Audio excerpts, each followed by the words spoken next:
Would you suggest that he maybe take a look at what Governor Edgar did in his first term and, you know, lock down hiring, cuts all across the board? I mean, things that he supposedly talks about, but I don't see happening. Right.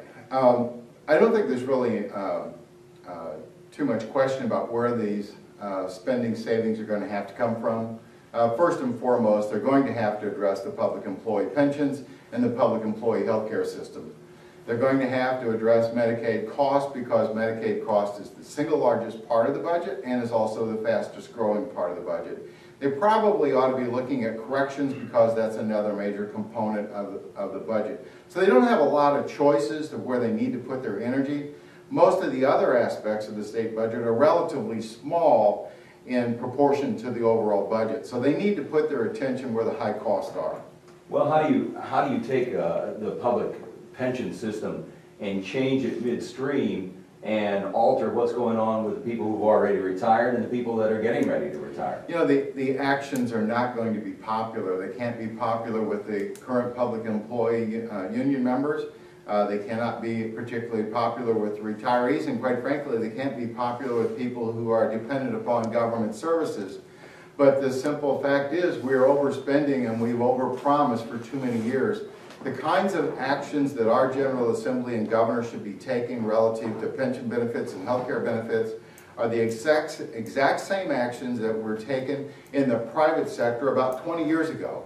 Our state needs to wake up and recognize what the reality is of what they can afford and make changes to reflect what they can actually afford. That means there is going to have to be sacrifice and pain on the part of many people. Do you expect anything to happen with corporate income taxes this year? You guys talked about that a couple months ago, wanted to have that rolled back instead of doing all these piecemeal tax breaks. Do you think anything will happen with that? There are two costs that definitely need to come down to help improve our situation as it reflects upon job creation.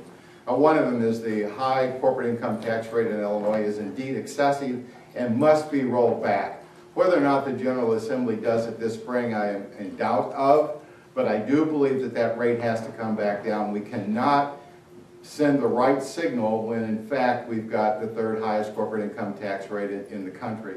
The other one is workers' compensation. It's not enough to simply check the box to say we did something. We have to do something that's dramatic enough to actually change our standing relative to other states. So both of those topics, corporate taxes and workers' compensation, must be revisited by the General Assembly, and I'm not expecting that to happen in 2012. I'm hoping it will happen after the next election.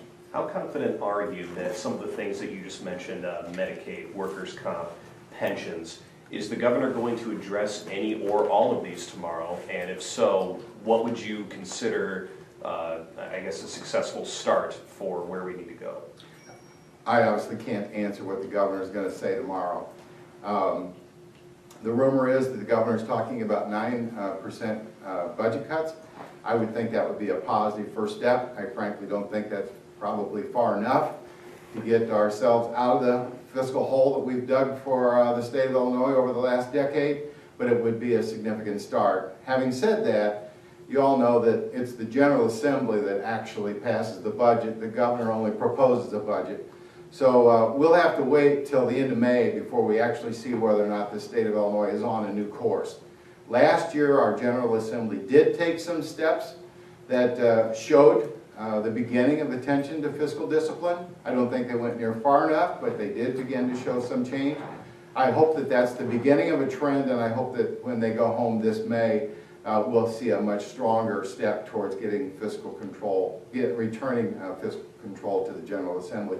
And let's ask the Senator, do you want to talk about that? Well, you're the one first and foremost, I think I was very proud to have voted for the workman's compensation reform bill last year, but it was just a down payment. It did not go nearly far enough. As a matter of fact, right before the vote, I stood and made a nearly 6-minute speech on the Senate floor asking the Senate, the House, and the governor to all sit back down at the table before we adjourned and pound out the right bill, come forth with the right bill and come out with the right law. I look forward to leading that charge again in this session of the General Assembly. Hopefully we will get where we need to be with workers' compensation reform, because again, as a job creator, as someone who makes a payroll, I see every month when I self-audit I see what the rates are in states all across the nation.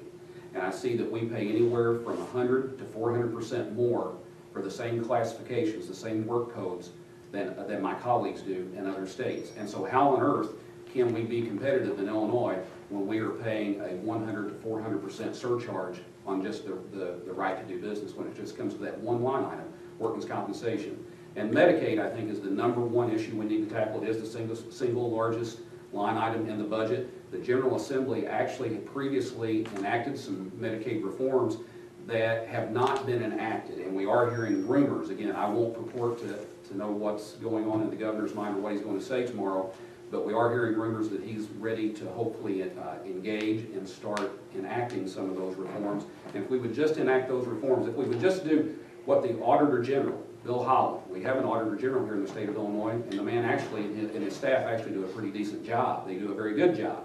The problem is that we don't have an executive branch who takes those audits and sits down with the agency directors and make sure that the audit findings are implemented. If we would just follow the audit findings, we would probably do what we needed to turn this state around.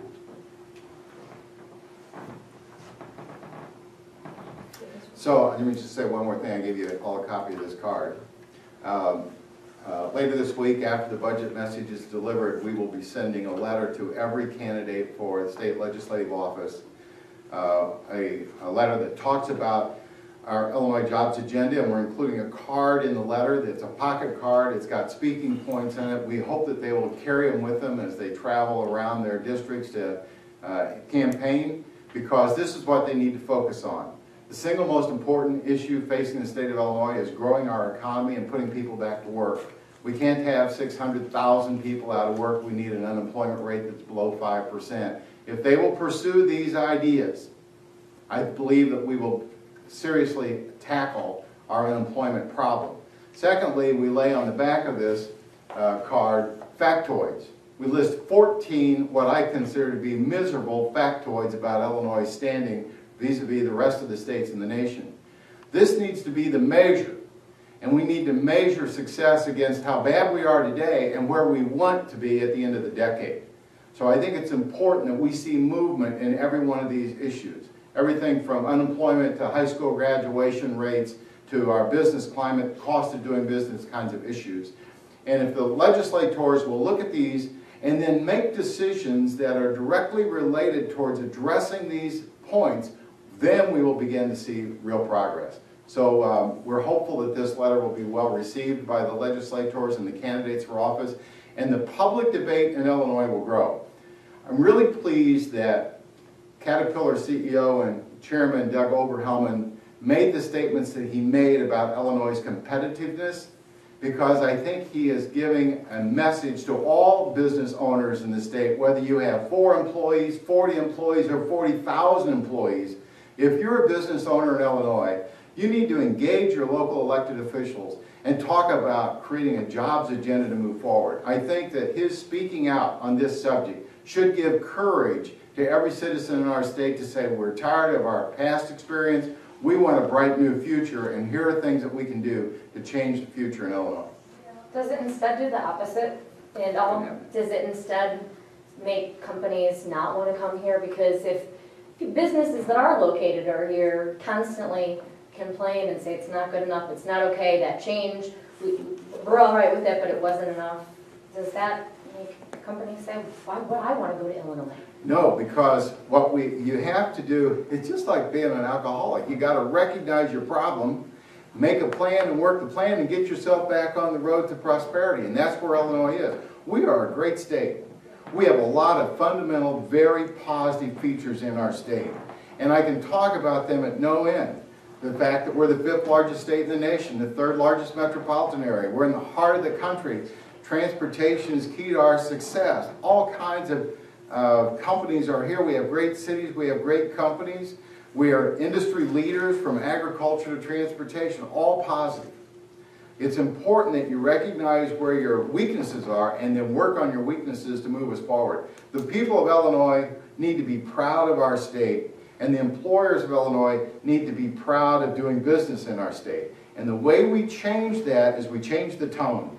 that change the tone to say this is a state that is prosperous and successful, and we're going to be even better in the future. That's the message that we want to get across. And we want our government to be partners with the private sector employers so that we can grow together.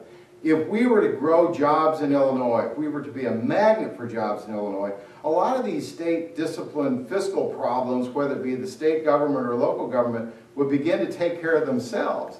If we had another 500,000 people working in our state, paying taxes, having their health care taken care of by their employers, and buying refrigerators and cars, a lot of our issues would in fact begin to go away because the economy will lift our state forward. But you cannot have that kind of progress when you've got 600,000 people unemployed. So we got to reverse our attitude about what's the most important thing. The most important thing in Illinois is growing jobs. And the only jobs that can be grown in Illinois are by the private sector, and they need to be encouraged to know that government is working with them as a partner for success. That's the message we want out. Increase the tax base, not the tax rate. Get government off the tax rate and growing jobs, helping create a climate where job growth can occur.